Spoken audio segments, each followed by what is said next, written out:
Now, the financial crimes is actually probably the only one that is leading with this genuine factual kind of heading, which is saying that the heading is Starling Effort. England recall the spirit of 1966. And England's Raheem Sterling wheels away after scoring his side's first goal during the Euro 2020 round of 16 match against Germany at Wembley Stadium. Now that's the heading of the financial crimes, and it's the financial crimes that is doing the pun on the word Starling. It's a double-edged pun, and the Daily Mail hasn't got the picture of Starling at all on the front page. There was 3 white faces, England 2, Germany 0, and by George we did it. We shouldn't have that racist, completely racist, in denial heading and front page.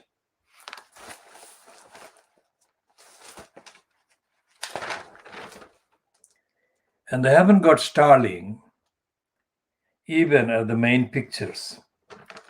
Starling as the last photo on page 3 of the Daily Mail. So it's institutional and individual racism by the crooks of Fleet Street. So they haven't got Raheem Sterling at all in there. That he's the one who scored the goal.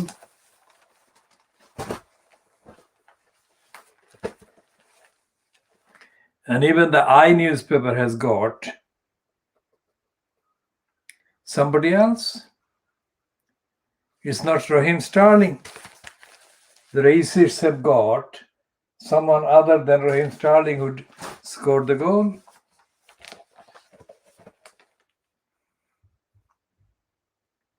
And even the Daily Star hasn't got Starling as the main picture.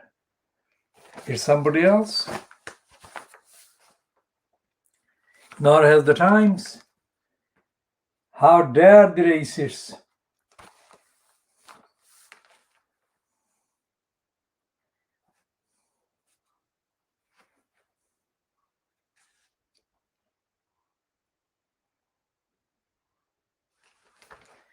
It's not the Harry Kane who scored the goal. Nor did Williams. But their pictures are there.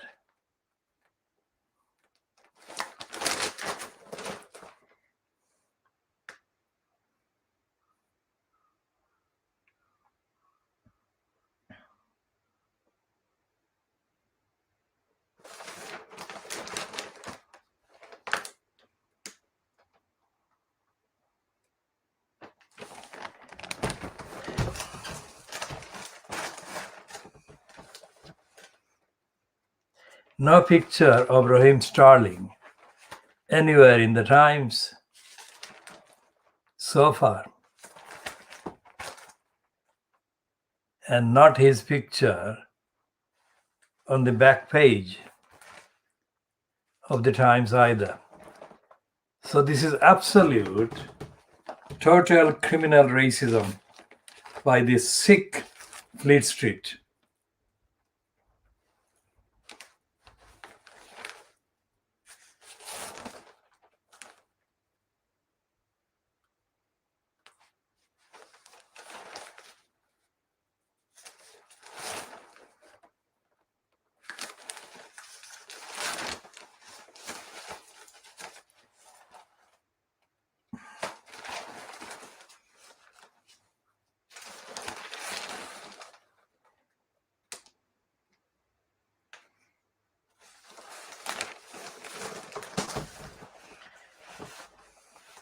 And the Times on page 13 is reporting the whiteness survey being the subject of the Oxfam staff.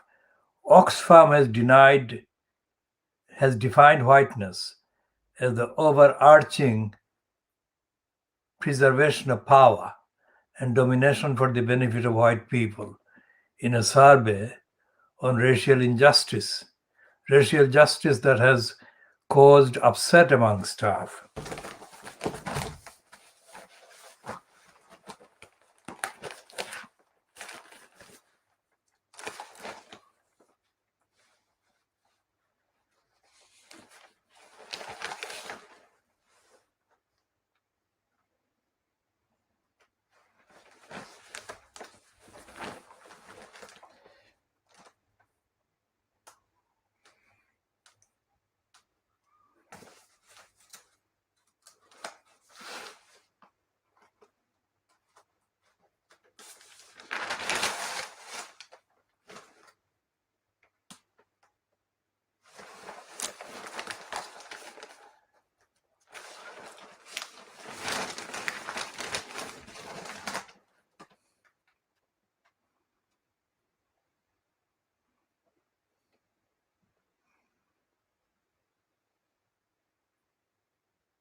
So the Times has got absolutely nothing about Raheem Sterling.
And the Times has got the picture of another white person, Southgate, not of Raheem Sterling. These are absolutely pivotal pieces and places where the photograph of Raheem Sterling should have been.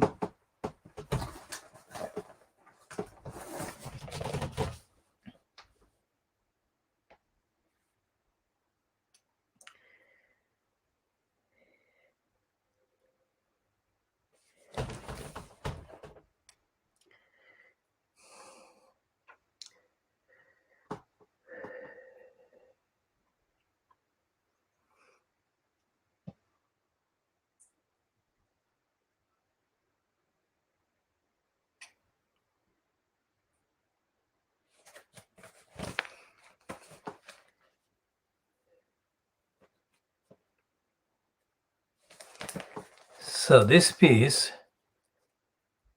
is, of course, page 1, continued to page 2 of the financial crimes that are the only item that we can find, because we didn't get the Scum print and we didn't get the Guardian print. Should look at the Guardian.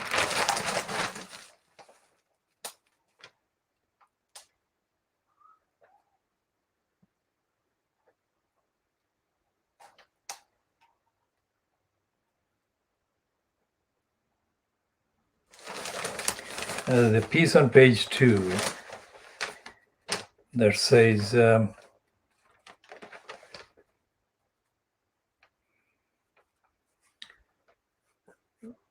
portrait by Freud of Haque sold for £15 million. Well, that takes us contextually to the Kitchen's house in Brick Lane. And Daniel Prinkelstein has got a piece with a favorable picture of the parasite, George Galloway, parasite of Battalion Span.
Now, the only byline, Fleet Street byline, by Don Neeson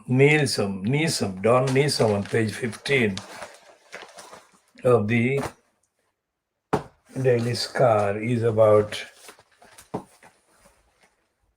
Matt Hancock,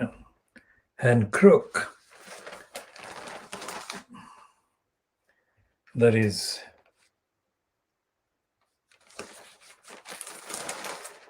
literally graphic about Matt Hancock.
And the only piece that we can find in any Fleet Street about Battalion Spen that is critical of George Galloway is in this one, page 13 of the I paper. And it says, it feels like people are coming here to cause trouble. Well, that's a very mild way to put it. And Yasmin Alibai C again is lying in a kind of other side of the coin, but with a similar message. She is blaming the Muslims, and Galloway is abusing the Muslims.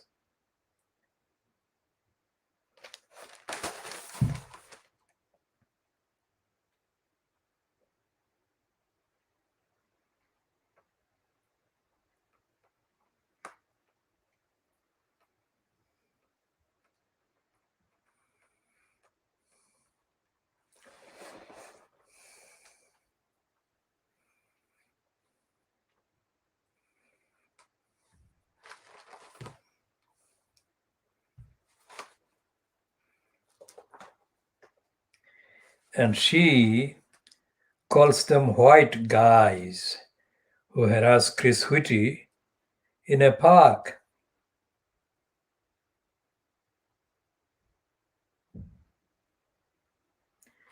The white guys who harassed Chris Whitty are not hoodlums, not white hoodlums at all. Notice what Yasmin Alibai C is like. She's a complete brazen, shameless, criminal, corrupt stooge.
And there's a piece on the so-called opinion comment page of the Daily Mail, which got a picture of Nicola Sturgeon meeting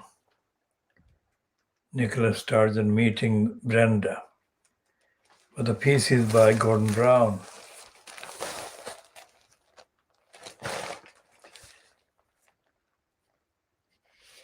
And there's the center pages of the, well, not center pages, these are pages 18 and 19, which has got the byline, How I See It, by Robert Hardman. And the main heading is The Poisoned Paul.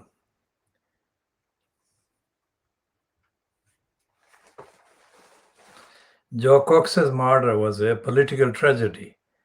But 5 years later, a by-election in her seat, contested by her sister, has been tainted by racism assaults and sickening dog whistle tactics. Now, that's not true. It's actually George Galloway who has been causing the main problems. And that's what should be the main focus on. Whatever the actual outcome of the polling tomorrow, Thursday, the 1st of July, it should not be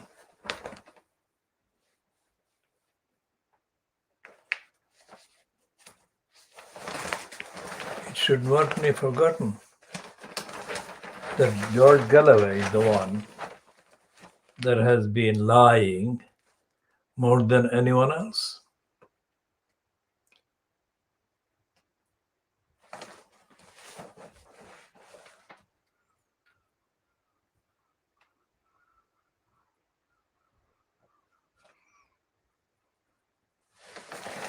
And there is the term inequality is again used in a piece in the Financial Crimes, and this time it's Martin Wolf. I'm certain that he has had headings to his piece, his byline, containing the word inequality before, but it's not inequality universally defined that Martin Wolf or the Financial Crimes is talking about.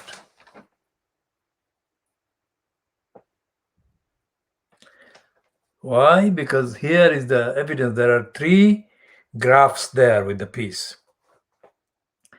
And the heading to the graph in the middle clearly says the limited evidence does not suggest soaring wealth inequality. That's a financial crime criminally denying the truth.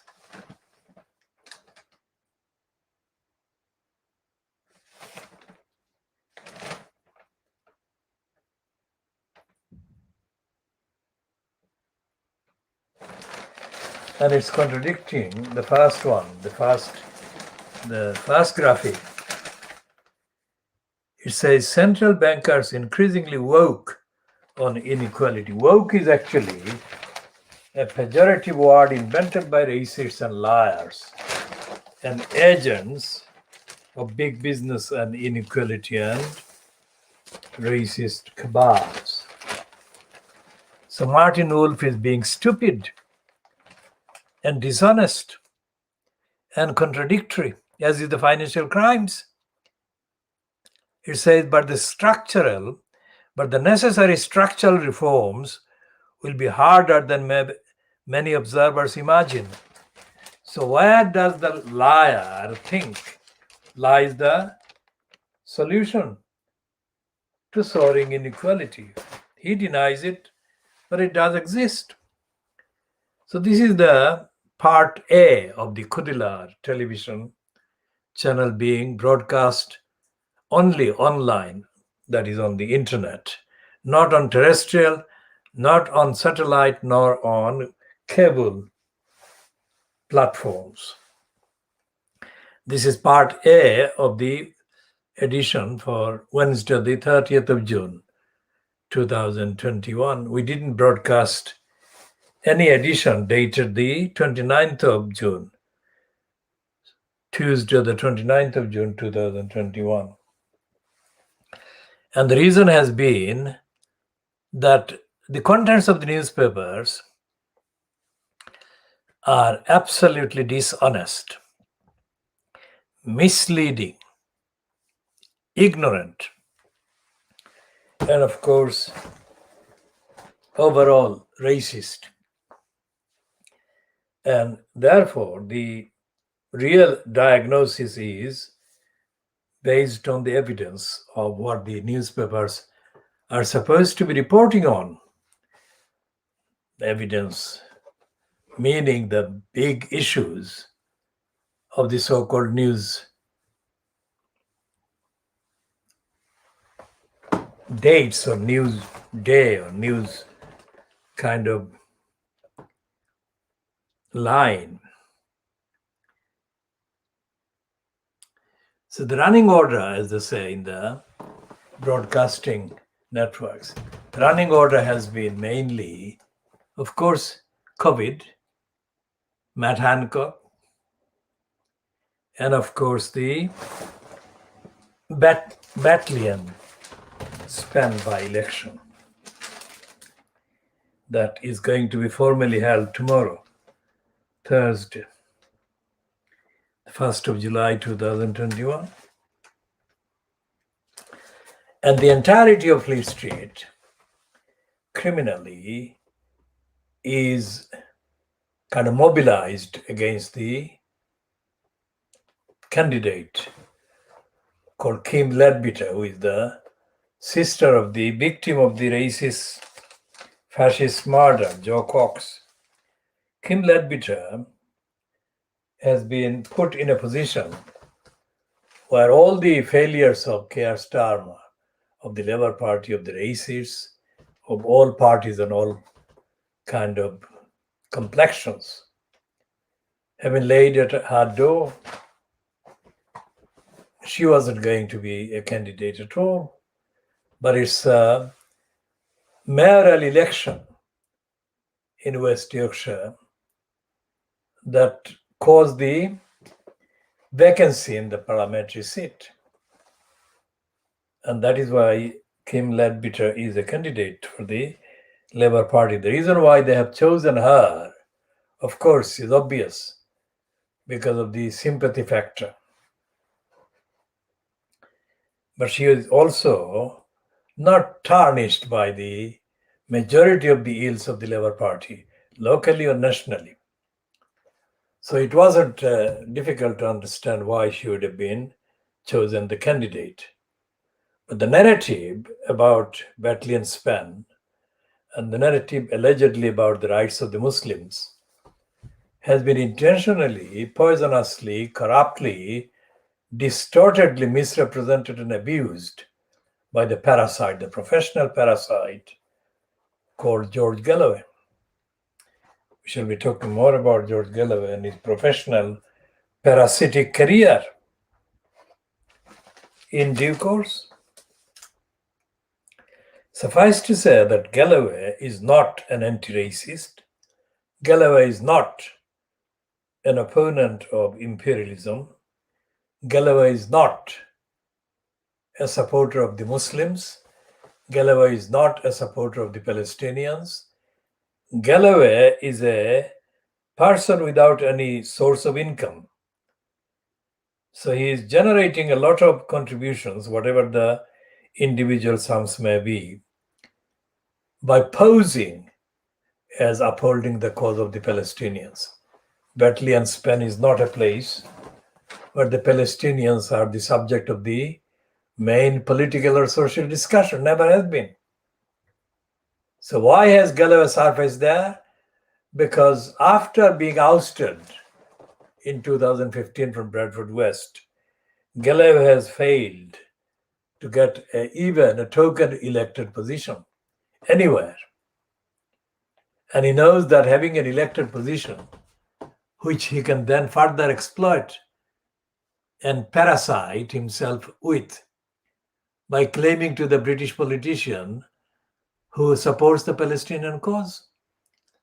The Palestinians are not gaining anything because of Galloway.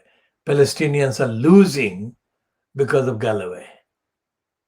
Just like their anti-apartheid campaign that the racists in Britain kind of operated during the apartheid regime, the appearance of surfacing of Galloway as a friend of the Palestinians does serious long-term and immediate harm to the cause of the Palestinians.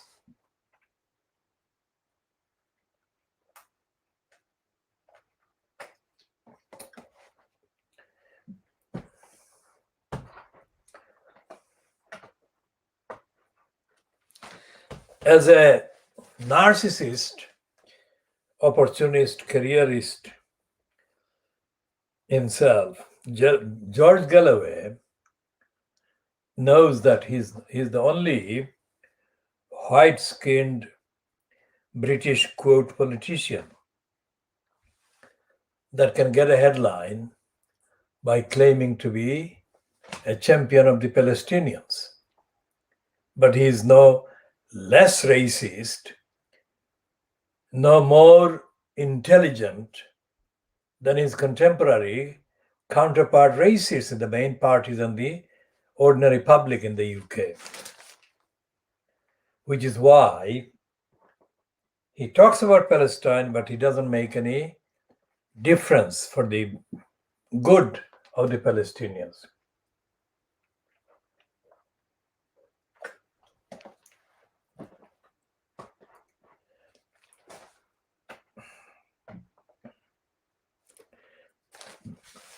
Galloway has not risked his parasite opportunistic spot by taking part in any anti-racist movement in this country ever. Whenever he has surfaced on the periphery, he has done so in order to promote himself. For example, in Tower Hamlets, he surfaced just before the 2005 general election. But he surfaced by what he must have done by studying the events in the constituency of Bethnal Green and Bow, where the then sitting MP, Una King, had actually supported the attackers of the Palestinian people. And when challenged, Una King had countered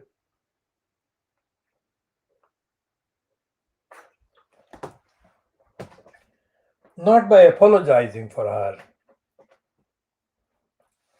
stance against the Palestinians, but by defying the Palestinians and the members of the public in the constituency who were generally and still are supportive of the Palestinian people. Una King had said, if they don't accept or agree with me, they know what they can do. They can get rid of me at the next election, which is exactly what the voters in Bethnal Green and Bow did at the May 2005 election. They voted for something who was not Una King, and it was George Galloway. They did not vote for him because of any principle, any ethics, any morality whatsoever. They voted on the pretense that Galloway presented of being a supporter of the people of Palestine. And they voted on the fact that they didn't want Una King to stay. It wasn't a qualitative, principled value that George Galloway ever represented or personified that got him the votes.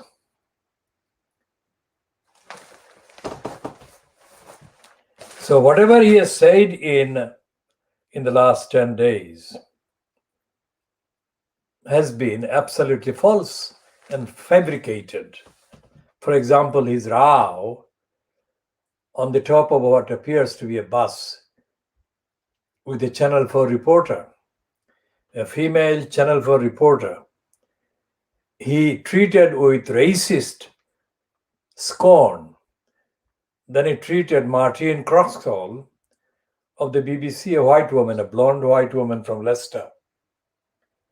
And George Galloway is transparently racist in his behavior.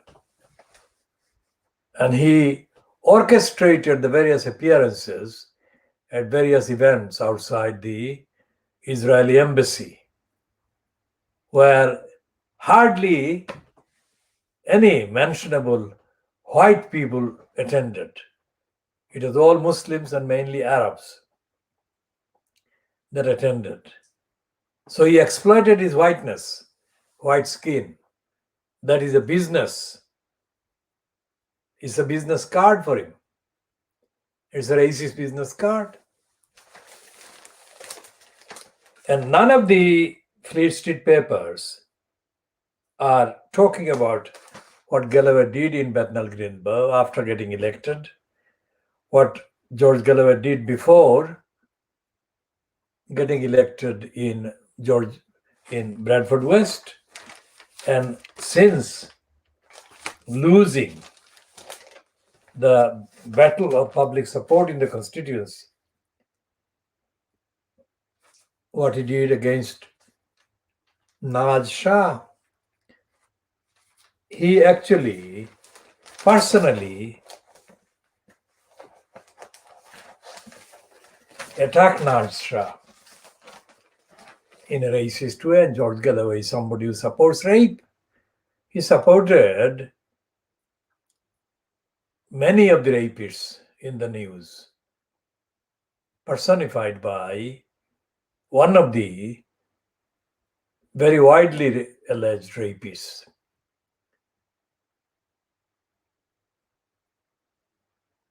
Julian Assange.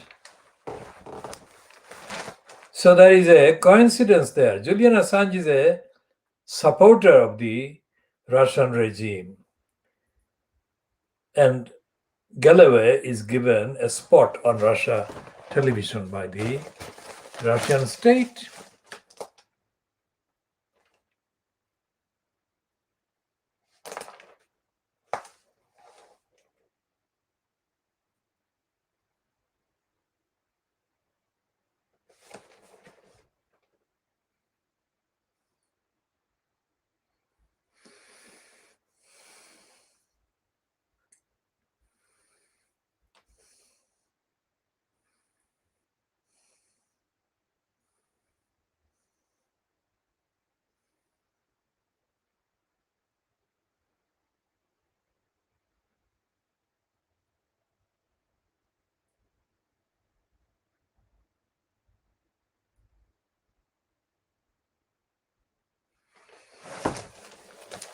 The piece in the Financial Times by Ban Ki-moon, who was a former Secretary General of the United Nations, is headed, "The US should back a new approach to the Israeli-Palestinian conflict." Now that headline is itself wrong. It's not an equal kind of situation there. So it's not a conflict. It's an occupation of Palestine by Israel. That's the fact.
There is a long read about Iran, or big read, and it says that with the low election turnout highlighting the need for change, the Islamic Republic's hardline leaders are realizing they must bridge the gulf between the theocratic regime and Iranians' desire for liberties. All of these articles in the Financial Crimes are apparently kind of less corrupt and less racist and less anti-Muslim than the rest of Fleet Street, but they are all carrying and running the same agenda, the same narrative, the same set of lies, the same mindset. So they are sick, but the sickness is disguised. The financial crimes is one of the English language print papers in the whole of the world that is mostly regarded as a sober newspaper with integrity. I would like to recognize the evidence to support that, but there is no evidence to support that. Editorial pieces, the comment pieces, the news pieces are disguised. For example, they're not as loudly anti-Muslim and racist as the Scum, the Daily Mail, the Daily Beaverbrook, or this Daily Scar, of course. But they carry the same message, the same agenda, they perpetrate the same agenda. This is the same narrative. And as we said about tomorrow's Batley and Span by-election, the Fleet Street papers are not containing or do not contain anything in their so-called reports or their headlines that actually tell the truth about what is going on in Batley and Spen. And they most certainly don't say anything whatsoever about George Galloway and his role and his behavior while he was in place as MP in the name of Bethnal Greenbow or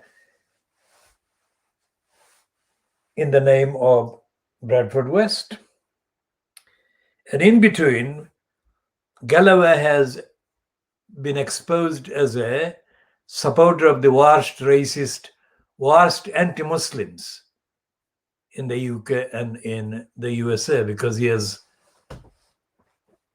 colluded in propaganda displays with Donald Trump's main strategist, the fascist Steve Bannon.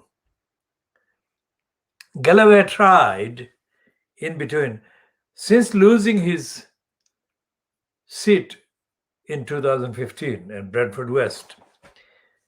Now this is now 5 years and Galloway has tried to get electoral kind of legitimacy. He has been totally, overwhelmingly rejected by the electors. Let's see what the votes were in his bid.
So he first became an MP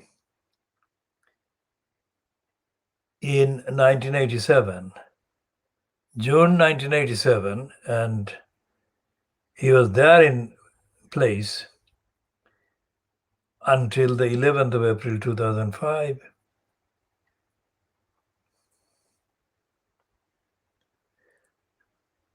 So that was Glasgow Kelvin, 1987 to 1997. And he was no longer an MP for 5 years, 7 years, I think, 8 years. And he became an MP again in May 2005. And then he became an MP again, 29th of March 2012 in Bradford West. And he was not in elected office anywhere. So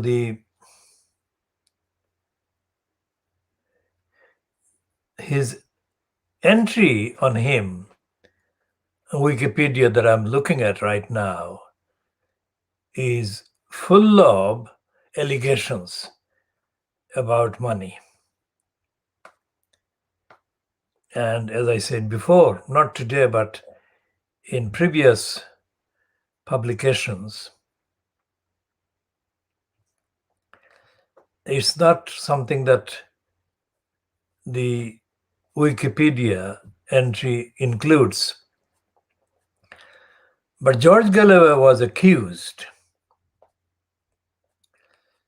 of serious financial kind of receipt of finance from the Pakistani regime connected with Benazir Bhutto. And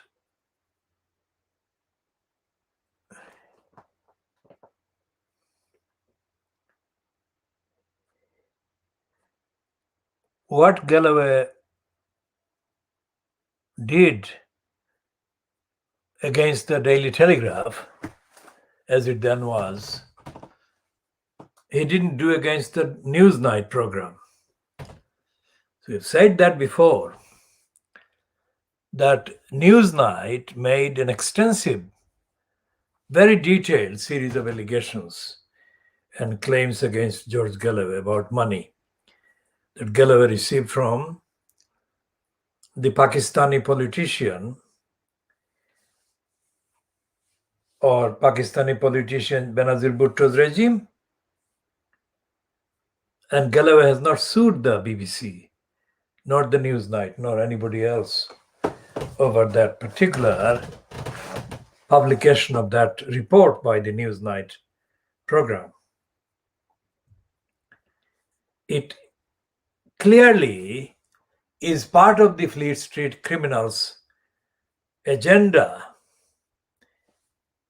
to collude with the dishonest, untruthful, false, parasitical appearance of George Galloway in Batley and Spen, that they don't mention any of the events that are factually verifiable. Factual verification of the Newsnight program is possible, but the Fleet Street papers and commentators, so-called, are not remotely interested in referring to that. Nor is the BBC, nor was Martin Croxall, nor was the Channel 4 reporter, who was not European and therefore was treated with manifest racist, dismissive attitude by Galloway, as compared to the attitude Galloway displayed to Martin Croxall. Because Martin Croxall actually asked him many more things and was much more hostile than the Channel 4 reporter concerned on the top of the bus. So everything Galloway kind of claims about his voicing the kind of concerns of the people of Palestine or the people against racists, people of mainly targeted Muslims in the UK, is shallow. You go back to the stance he took before the 2010 general election about the water deprivation policy taken by the Indian government against Bangladesh. And it disappeared from the agenda. He made bombastic claims about knowing about the water policy of India and the impact on the Bangladesh society, on the Bangladesh people. But mysteriously, that disappeared. And the reason is not difficult to find. Because some of the people in Tower Hamlets, where he was standing for the second time, and that was a stand he was boastfully making against Jim Fitzpatrick at the May 2010 general election. Galloway must have been told that he was out of order. He wasn't out of order to actually take up the issue, but he was told that he was out of order because he won't be getting the votes of the people who sympathize with the Bangladesh government or regime that is loyal to the Indian regime. So Galloway is open to negotiation, let's say. And the Navarro media is obviously fronted by a bunch of absolutely idiotic trendies. They claim that Galloway actually went to Bangladesh. That we're talking about the election 2005 election. Before that, they were wrong because Bangladesh is not a constituency like the Bethnal Green and Bow.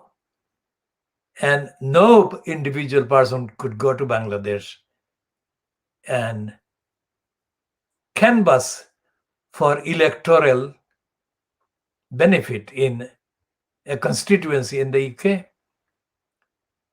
Galloway didn't know a single Bangladeshi.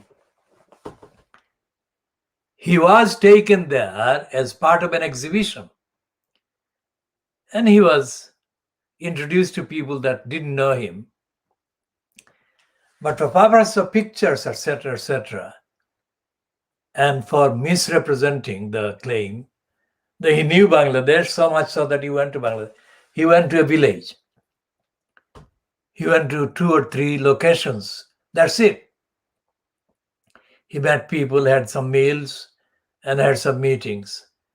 They had no interest in the election, except that they had relations in the constituency, and they could be, the most they could do would be to make a phone call or two, tell them to vote for Galloway. That's it. These are creepy things.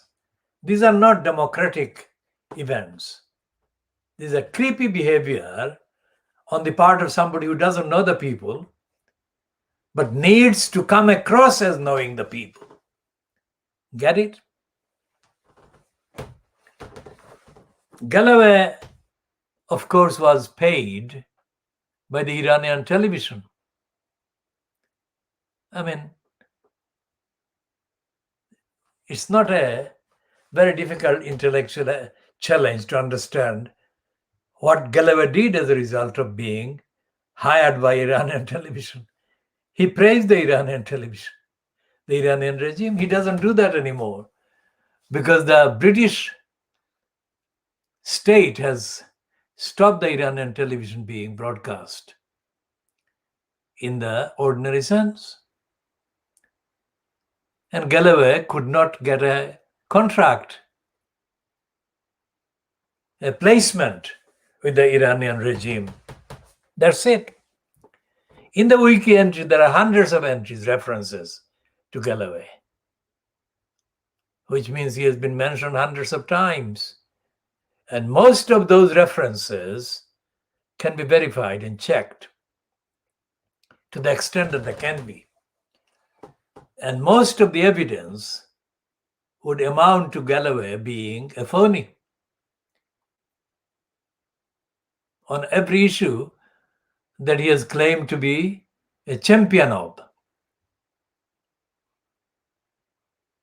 So why are the Fleet Street criminals and the BBC not actually referring to Galloway's actual record and shallowness? And why are they silent about why neither the constituents or electors in Bethnal Green and Bow or in Bradford West, they cannot find one single elector from any of these constituencies to say a kind word about Galloway? Why? Why can't they find anyone? Galloway supported the wrong things in Tower Hamlets when we didn't guide him. Literally, the Khoodeelaar campaign prevented George Galloway from being sunk in Tower Hamlets, as we have said in the past. We created a defense of the democracy in the constituency to prevent Tony Blair and his supporters in the constituency from mounting what would have been guaranteed to be a recall election, which Galloway would have lost following his appearance in the pornographic show called Big Brother House on Channel 4 in January 2006. We assert that we stopped Galloway being sunk, literally, by the supporters of Tony Blair. And Galloway needed us, which is why he appeared on various Khoodeelaar platforms supporting the Khoodeelaar campaign. Literally that. There was nobody in the so-called East London mosque controlling cabal that could come out politically in defense of George Galloway. We assert this, let them deny it. They cannot deny it because they didn't exist. They couldn't exist. They couldn't do it.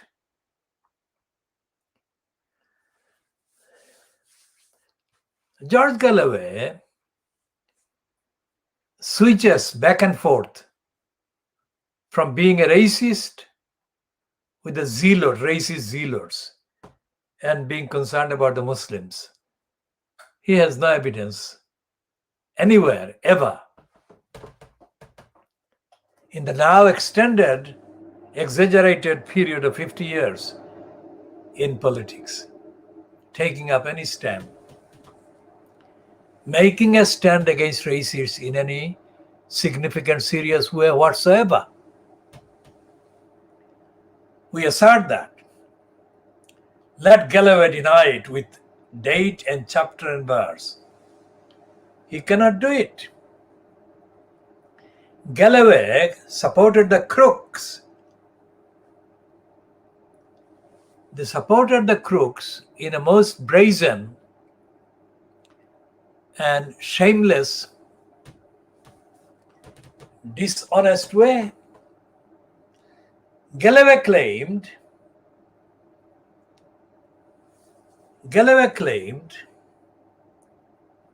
in utterances that we recorded in front of him, we put our recorder in front of him, and there were other people recording it. Galloway claimed in April 2006 that in 30 years of his being in, quote, politics, he had never come across a local council as corrupt as Tower Hamlets Council. Galloway said that on the record in April 2006 at a small event held in the premises then owned by Ajmal Hussain in Brick Lane. We shall be going on the details more about that in the next parts.